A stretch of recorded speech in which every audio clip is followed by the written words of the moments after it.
Alors très heureux d'être parmi vous aujourd'hui dans cette église d'Épinal.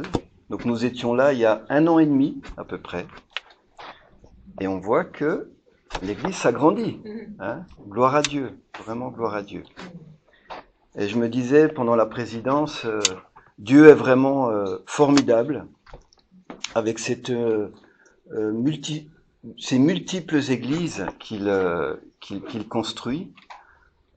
Dimanche dernier, nous étions à Étupes. Je ne sais pas si vous connaissez un peu l'église d'Étupes, Action biblique dans la région de Montbéliard. Donc c'est une église voilà, de 300 membres à peu près. Et là, aujourd'hui, je me trouve dans une église où il y a moins de membres et je me dis, mais c'est incroyable. La diversité, hein, nous savons que Dieu aime la diversité. Dieu aime l'unité, mais il aime aussi la diversité. Si je suis devant vous aujourd'hui, c'est parce que nous suivons avec mon épouse, donc Elisabeth, une formation biblique. Alors c'est à l'Institut de Genève, et nous sommes en cycle 2, c'est-à-dire que nous avons commencé la formation il y a à peu près 6 ans, et il nous reste encore 4 ans à faire. Voilà, c'est un petit peu long parce que moi j'ai une activité professionnelle, donc c'est une formation qu'on appelle en bivocationnel. Donc nous sommes en cycle 2, nous étions au service dans l'église baptiste d'Ilkirch, en Alsace, près de Strasbourg. Et donc là, nous changeons d'église et nous allons dans l'église baptiste, donc on reste dans l'union baptiste, mais à Valentinier, voilà, donc qui est plus proche d'ici, qui est plutôt dans le Doubs, donc vers la région de Montbéliard. Que dire d'autre ? Nous avons 6 enfants, 9 petits-enfants. Moi, j'ai accepté Jésus-Christ en 2016. J'étais de confession catholique. De par mes voyages en Guyane française et beaucoup en Afrique aussi, où vraiment j'ai vu cette dimension spirituelle. Donc ma femme est d'origine ivoirienne et nous avons un projet en Côte d'Ivoire. Est-ce qu'il y a des Ivoiriens ici ? Non. Afrique de l'Ouest, peut-être ? Non. Ah. Où ? Nigeria, ok. Donc nous avons un projet, nous construisons un centre de recueil pour les veuves et les orphelins. Donc dans la région de Golikro, c'est au milieu de la Côte d'Ivoire, entre, on va dire, la limite entre les chrétiens qui sont au sud et les musulmans donc qui sont au nord, plus proches du Mali. Et nous allons régulièrement, bien sûr, dans ce pays, notamment pour jeûner, pour prier, pour intercéder. Voilà. Que dire d'autre ? Rien d'autre. Donc aujourd'hui, on va ensemble étudier le chapitre 3 de Jonas. Vous connaissez le livre de Jonas ? Oui. Ouais, ok. Quand je dis Jonas, ça vous fait penser à quoi ? Les Ninivites. Les Ninivites. Ok, bien. Sinon, généralement Jonas, au poisson, voilà, Oui, c'est au grand poisson. Alors avant la lecture du passage, donc du chapitre 3, je vais resituer un petit peu le contexte. Donc c'est le message porte sur le chapitre 3, mais je vais dire un petit peu ce qui s'est passé avant. Alors vous savez, Jonas, c'est ce prophète de Dieu, donc prophète reconnu, mais qui refuse d'obéir à une mission de Dieu. Une mission pourtant de la plus haute importance, qui est de se lever, d'aller et de prêcher donc dans la ville de Ninive, le cœur de l'empire de l'époque, du grand empire de l'époque, l'empire d'Assyrie, la grande et l'importante ville de l'époque qui deviendra par la suite la capitale. Et la méchanceté de cette ville est montée jusqu'à l'Éternel, berceau de la violence et de l'idolâtrie. On y trouvait de la cruauté, du vol, de l'orgueil, de la volupté, de l'injustice, et l'on y vénérait Ishtar, Donc Ishtar, l'importante déesse assyrienne de l'amour et de la guerre. Mais Jonas, lui, il est contre cette mission. Alors peut-être par peur, mais surtout par manque de compassion. Il connaît son Dieu et il ne souhaite pas que ses habitants de Ninive, qui sont des païens, bénéficient du pardon de Dieu. Alors que va faire Jonas ? Eh bien, il va bien se lever suite à l'ordre de l'Éternel, mais pour aller dans la direction opposée de Ninive. Donc il embarque sur un bateau et lui va à Tarsis. Donc c'est une ville vraiment à l'opposé de Ninive. Et en pleine mer, alors qu'il est, il embarque sur un bateau, et en pleine mer, alors qu'il est sur le bateau, une grande tempête se lève. Si terrible que le navire menace de se briser. Et les marins sur le bateau, qui sont désespérés, implorent leur Dieu, mais sans résultat. Ils jettent toute la cargaison du bateau par-dessus bord, sans résultat. Rien n'apaise la tempête, et le bateau risque à tout instant de chavirer. Ils allèrent réveiller Jonas, parce que Jonas, lui, dormait tranquillement dans la cale au fond du bateau. En pleine tempête, Jonas dormait. Ils le secouèrent et lui demandèrent d'invoquer également la miséricorde de son Dieu. Alors Jonas ne pria pas, mais il leur dit que c'était de sa faute, qu'il s'enfuyait pour échapper à la présence de l'Éternel, et que les marins n'avaient qu'à le jeter par-dessus bord pour calmer la tempête. Et à contre-cœur, les marins durent se résigner à jeter Jonas à la mer. Et effectivement, après, la tempête se calma. Et là, chose incroyable, les marins, qui étaient des païens, des non-juifs, crurent en l'Éternel et ils se convertirent. L'Éternel fit ensuite intervenir un grand poisson qui engloutit Jonas. Et le prophète demeura dans les entrailles du poisson, vous vous rappelez combien de temps ? 3 jours. 3 jours et 3 nuits. C'est long, 3 jours et 3 nuits, dans le ventre d'un poisson. Surtout dans la solitude. On peut imaginer dans l'obscurité, dans la puanteur certainement. Et là, Jonas, c'est le chapitre 2, va faire une prière. Une prière de remerciement. Une prière de reconnaissance, d'adoration. Et dans laquelle il s'engage dorénavant à faire ce que Dieu lui demande. Et après cette prière, qu'est-ce qui se passe ? Il est rejeté. Il est écrit, le poisson vomit Jonas sur la terre ferme. Vomir comme on vomit des aliments indigestes qui ne passent pas. Retour à la case départ pour le prophète. Alors dans les 2 premiers chapitres de ce livre, nous voyons un Dieu finalement qui discipline son prophète, rebelle, désobéissant. Il l'arrête assez brutalement tout de même. Il stoppe sa fuite par une tempête, le sauve d'une mort certaine dans la mer et le place dans le ventre d'un poisson qui va après 3 jours le vomir. Non seulement Dieu le discipline, mais il le réveille spirituellement. Le prophète prend conscience qu'il ne sert à rien d'essayer de fuir l'Éternel.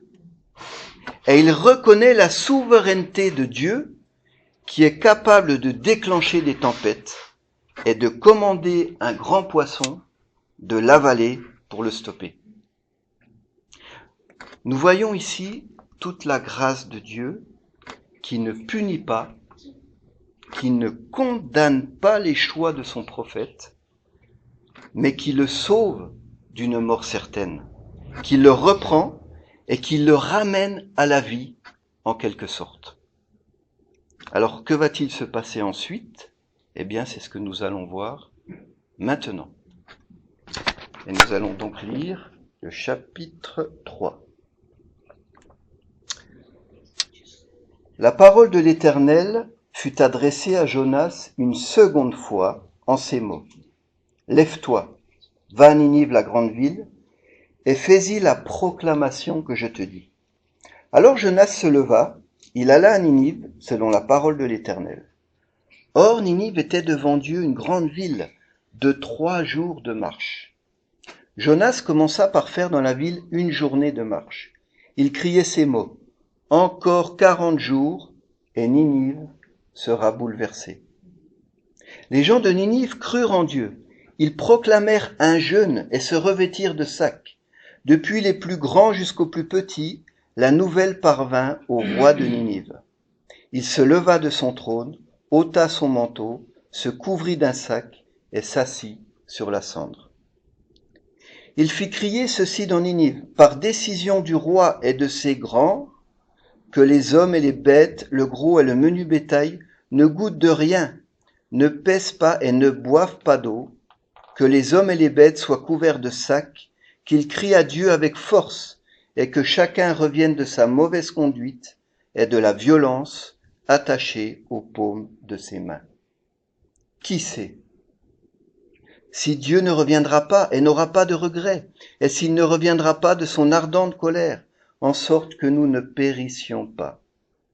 Dieu vit qu'ils agissaient ainsi et qu'ils revenaient de leur mauvaise conduite. Alors Dieu regretta le mal qu'il avait résolu de leur faire, et il ne le fit pas. Alors nous voyons ici que Dieu mandate Jonas une seconde fois. Lève-toi, va à Ninive, la grande ville, et fais-y la proclamation que je te dis. Tout le périple de Jonas n'a finalement servi à rien. Il n'a pas fait plier d'un seul iota la volonté de Dieu, aussi bien pour les habitants de Ninive que pour le prophète. Dieu a toujours l'intention d'alerter les habitants des conséquences de leur mauvais comportement et d'utiliser Jonas pour accomplir cette mission. Lorsque Dieu décrète une chose, il le fait. Et quelquefois, nous pourrions nous-mêmes être tentés, nous aussi, de demander à Dieu de changer ses plans, de tenter de lui forcer la main en quelque sorte. Impossible. Dieu voit beaucoup plus loin que nous. Il sait beaucoup plus de choses que nous, puisque ce sont ses attributs. Dieu est omnipotent, omniscient et omniprésent. Il donne une seconde chance à Jonas. Il continue en quelque sorte la formation de son prophète. Jonas doit accomplir cette mission.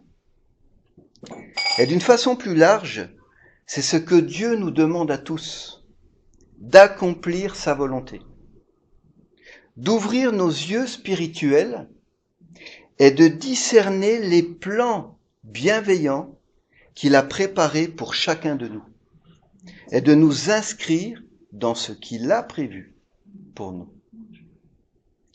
Et nous devons pour cela avoir une totale confiance en lui et lui obéir, non pas par intérêt ou par peur, mais parce que notre amour pour lui est au-dessus de tout ce qui existe. Et comme Paul le mentionne dans Romains 8, 28, nous savons du reste que toute chose concourt au bien de ceux qui aiment Dieu, de ceux qui sont appelés selon son dessein. Alors même si nous ne comprenons pas toujours ce qui nous arrive, Dieu, lui, il le sait. Il connaît absolument tout, et il est fidèle, et il ne nous abandonne pas. Et Jonas en fait l'expérience. Et donc Dieu va répéter quasi mot pour mot la mission à Jonas. Au cas où il l'aurait oubliée, ou au cas où il l'aurait mal comprise. Dieu n'a pas dit, bon, ok, Jonas, j'ai compris. Tu as des difficultés à aller à Ninive, tu es réticent, écoute, repose-toi, je prendrai à la limite quelqu'un d'autre, et peut-être que je te donnerai une mission un petit peu plus facile pour toi la prochaine fois. Eh bien non. Dieu n'a pas changé d'avis. Il ne revient pas sur ce qu'il a exigé la première fois, parce qu'il connaît Jonas. Il sait qu'il est tout à fait capable d'accomplir sa mission. Et il veut aussi également un changement de cœur chez son prophète. La mission de Dieu, ici, a deux objectifs principaux. Et nous voyons ici sa grâce. Premier objectif, apporter la parole à des païens. Apporter le salut à des habitants qui ne le connaissent pas, c'est-à-dire évangéliser. Deuxième objectif, transformer le cœur d'un homme. En l'occurrence ici Jonas. Le faire grandir spirituellement, l'amener à développer son caractère dans cette personne. Et il en est de même pour nous. Dieu veut nous utiliser pour apporter cette bonne nouvelle au monde et autour de nous. Et il veut aussi notre transformation. Il désire un changement, ou plutôt une progression dans le domaine de nos pensées, de nos paroles et de nos actes. Que ce soit Jonas, un prophète, ou même une autre personne, Dieu désire que nous allions au bout des choses qu'il nous a confiées. Même si cela peut nous paraître compliqué ou même absurde. Et il ne choisit pas des super-héros. Jonas, on le voit bien ici, est loin d'être parfait. Alors malgré nos imperfections, malgré notre niveau spirituel, malgré nos faiblesses, quand Dieu nous choisit pour une mission, il sait que nous pouvons, avec son aide, bien entendu, y arriver.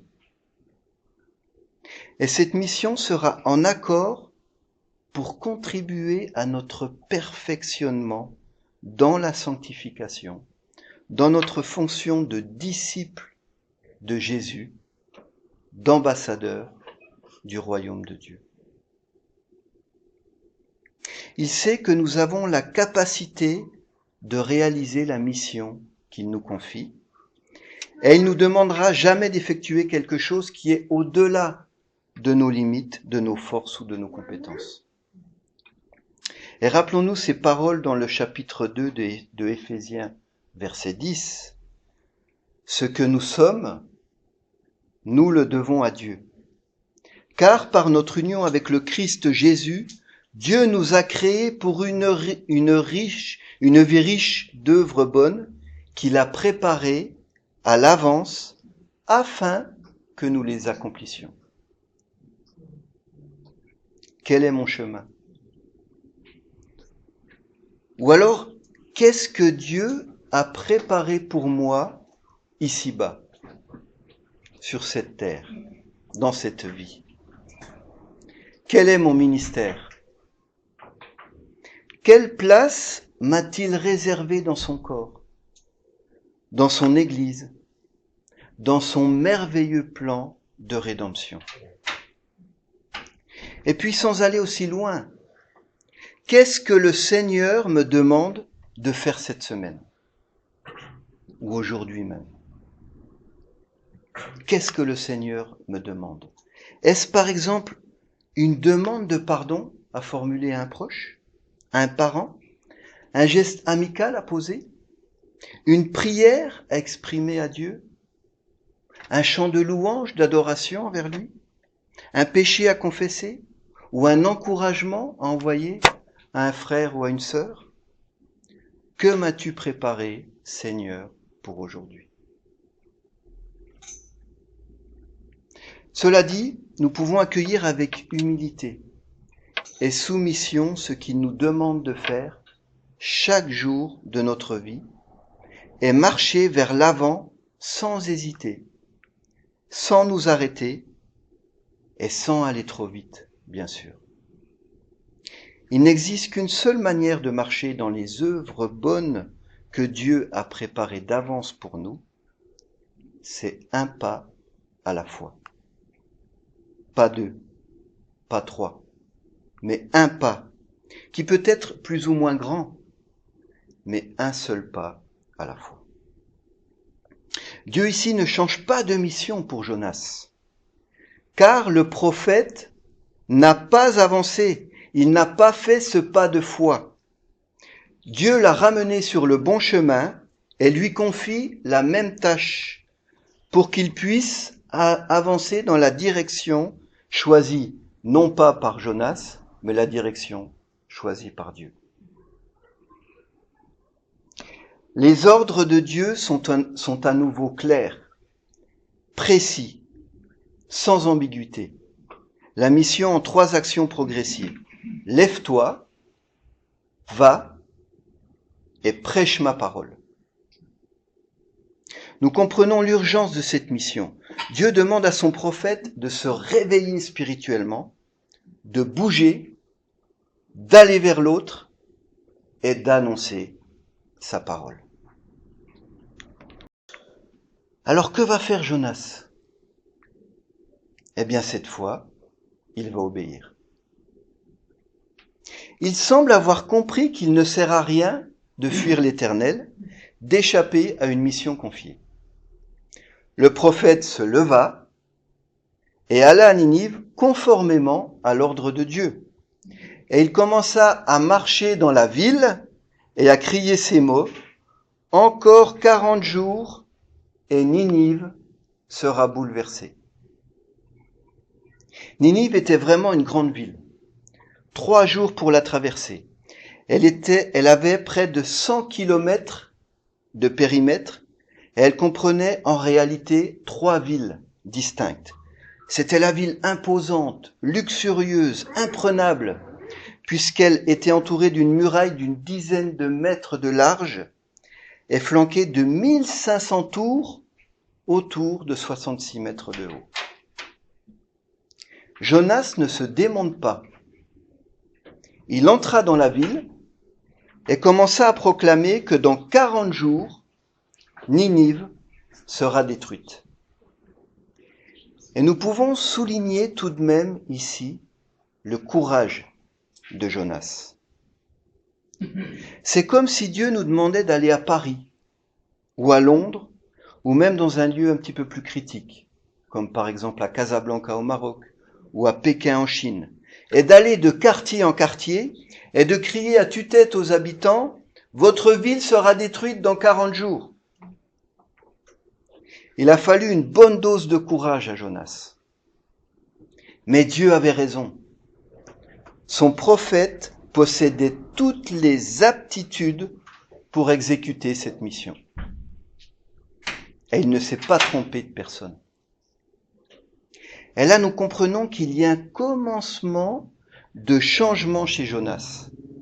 Il obéit, sans discuter, sans hésiter, même si cela peut paraître dangereux ou absurde pour lui. Il fait confiance à l'Éternel. Et surtout, il semble avoir retrouvé la crainte de Dieu et il le sert par amour pour lui et par reconnaissance. Toutes ces épreuves qu'il a vécues juste avant, sa fuite désespérée, la tempête, la noyade, le ventre du poisson, ont ravivé en lui la flamme pour Dieu. Et il le démontre, il exécute la volonté de l'Éternel. Il est tellement reconnaissant de ce que Dieu a fait pour lui, qu'il l'est sauvé de la mort certaine malgré sa désobéissance, ses manquements, son comportement, sa rébellion, son péché d'orgueil.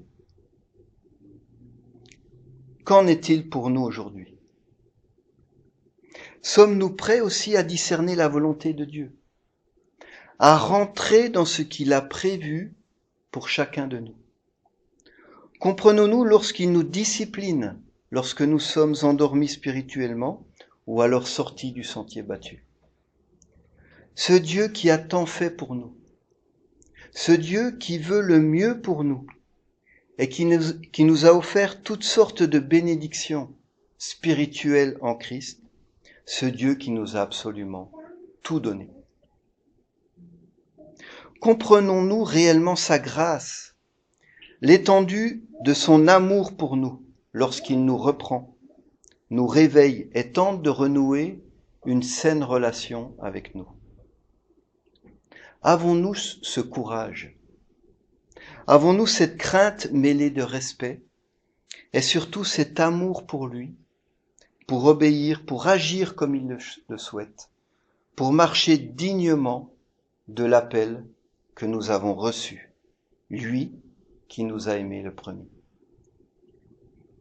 Avons-nous cette flamme en nous qui brûle d'amour pour lui et qui nous permettra de dépasser nos doutes, nos peurs, nos angoisses et nos frustrations? Où en suis-je aujourd'hui? Est-ce que je suis ce véritable disciple de Jésus, mon Seigneur, mon Sauveur, qui agit conformément à sa volonté, moi qui suis par le prix qu'il a payé à ma place, par amour pour moi, par la foi en sa mort et en sa résurrection, justifié gratuitement, déclaré saint devant Dieu? Qu'est-ce que je lui offre en retour? Suis-je véritablement cette offrande vivante? Est-ce que je lui rends ce culte raisonnable, lui qui est digne d'adoration? Est-ce que ma manière d'être, ma manière de vivre reflète toute sa présence en moi par son Esprit Saint? Ravivons notre flamme. Prenons courage, gardons la foi, veillons sans cesse et marchons pas à pas pour le servir et pour l'avancement de son royaume. Alors que dire du message de Jonas? Encore 40 jours et Ninive sera bouleversée. Que dire de cette prédication? Une phrase. Alors c'est peut-être un résumé de la prédication mentionnée dans ce récit, mais tout de même elle doit être assez courte, très courte même. Pas de fioriture. Jonas va à l'essentiel, droit au but. Ce qui peut paraître normal car il a tout de même 3 jours de marche à faire. Mais malgré tout, ne manque-t-il pas une chose essentielle dans son message? La grâce de Dieu.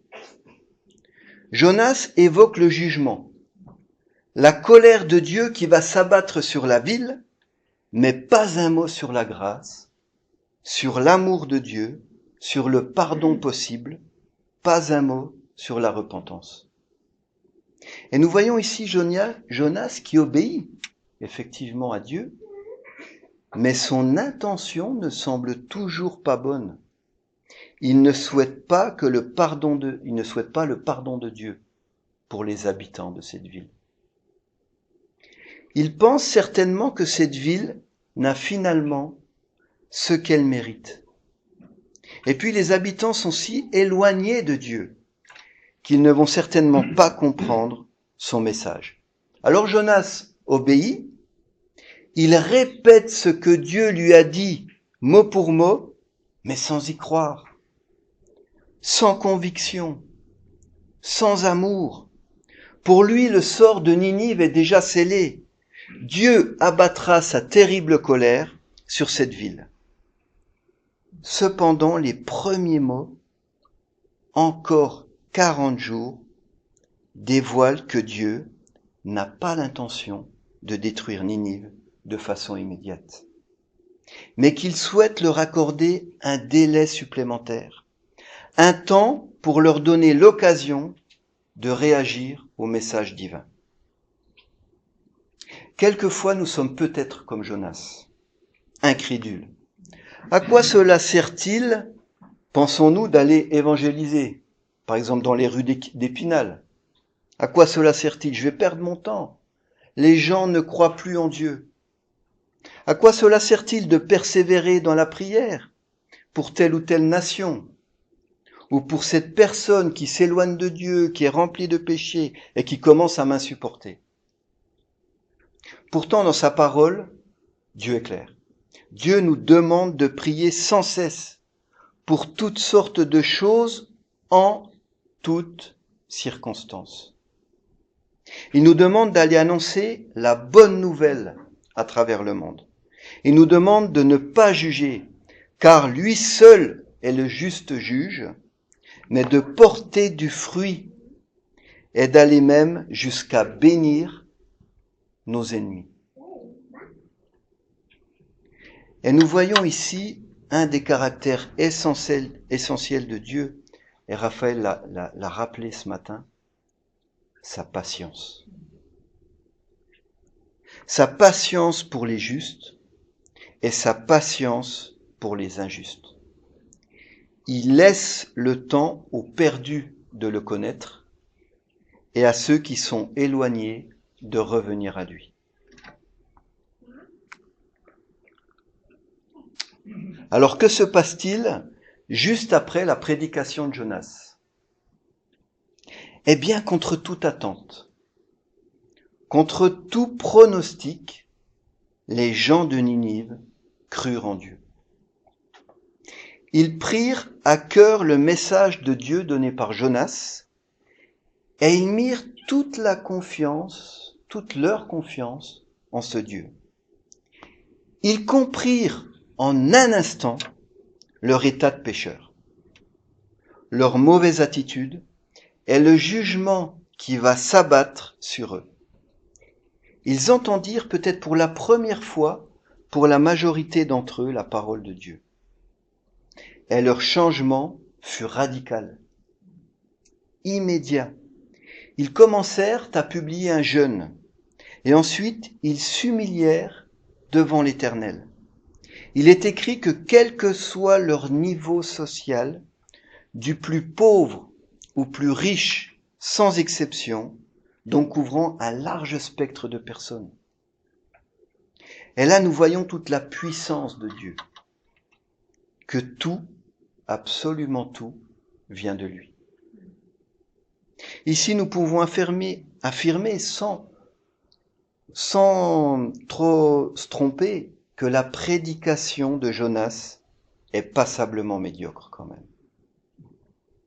Courte, pas de mention de grâce, pas de conviction, un style peu éloquent, et pourtant, les cœurs des habitants de Ninive furent touchés. Jonas n'y est quasiment pour rien. Lui, il prononce juste des mots, mais c'est Dieu qui fait le reste, qui fait tout le travail. C'est l'Esprit de Dieu qui a agi.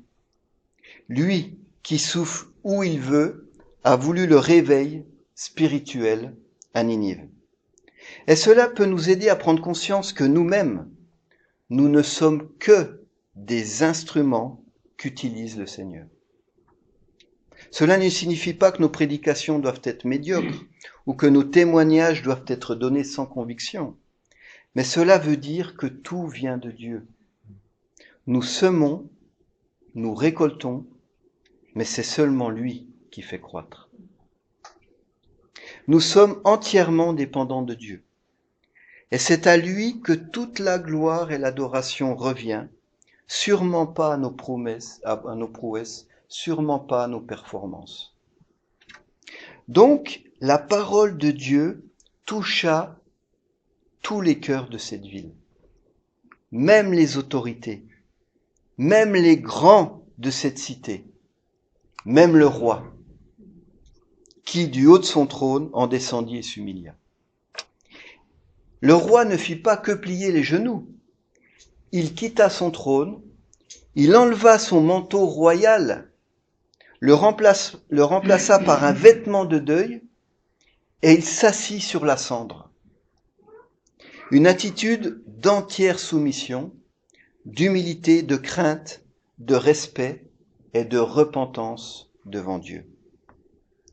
Et il ordonna que tous les êtres vivants de la ville humains, animaux, fassent chacun un jeûne que l'on qualifie de ascèque, c'est-à-dire une interdiction totale de nourriture et également de liquide, même pas un simple verre d'eau. Et pendant ce temps de jeûne, il ordonna que tous s'humilient devant Dieu, qu'ils se tournent vers lui, qu'ils prient, qu'ils intercèdent de toute leur force, et que chacun s'examine soi-même, qu'il se détourne de sa mauvaise conduite, des actes de violence qui lui collent à la peau. Et il ordonna donc une attitude de confession et de repentance sincère, authentique devant Dieu. Qui sait si Dieu ne changera pas d'avis? Qui sait si Dieu ne reviendra pas sur son ardente colère? Qui sait si Dieu ne renoncera pas à nous faire périr? Et là, nous voyons encore une fois toute la puissance de Dieu, toute la puissance de sa parole. Une ville entière qui entre dans une repentance collective. Cela se produit parfois encore de nos jours. Des réveils spirituels dans certains endroits du monde, des endroits du monde plutôt hostiles à l'évangile. Par exemple en Iran, où ces derniers temps, il y a eu de nombreuses conversions à Jésus. En Iran. Dieu n'est pas limité. Rien ne lui est impossible. Et quelquefois, cela dépasse même notre entendement, notre raison humaine. Alors, dans ce récit, que va-t-il se passer? Que va faire Dieu?